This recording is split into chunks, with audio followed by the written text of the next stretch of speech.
UPS বলবৎ কৰে সৰকাৰে কৰ্মচাৰীৰ প্ৰতি দুৰ্ঘৰ অন্যায় কৰেছে।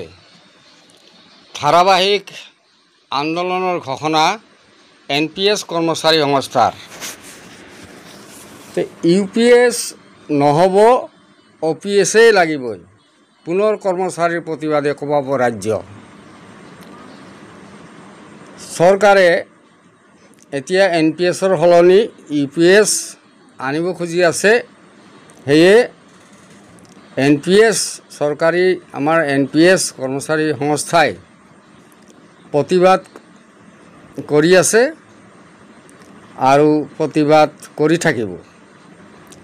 পুৰণি পেঞ্চন বিলুপ্ত কৰি কেন্দ্ৰীয় চৰকাৰে ৰাষ্ট্ৰীয় পেঞ্চন নীতি এনপিএছ প্ৰৱৰ্তন কৰাৰ বিৰুদ্ধে দেশৰ কৰ্মচাৰী সমাজৰ প্ৰবল প্ৰতিবাদৰ পৰিপ্ৰেক্ষিতত এনপিএছক কিছু সংশোধন কৰি সংহত পেঞ্চন আঁচনি অৰ্থাৎ ইউপিএছ প্ৰৱৰ্তন কৰিছে।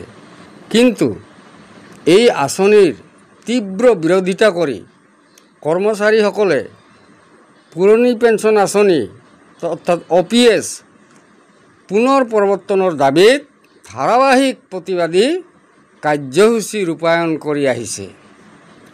শেহতীয়াকৈ অসম চৰকাৰে ৰাজ্যত ইউপিএছ আঁচনিখন বলবৎৰ সিদ্ধান্ত গ্ৰহণ কৰাৰ পাছতেই চৰকাৰৰ এই সিদ্ধান্তৰ বিৰুদ্ধে ধাৰাবাহিক আন্দোলনৰ কাৰ্যসূচী ঘোষণা কৰিছে।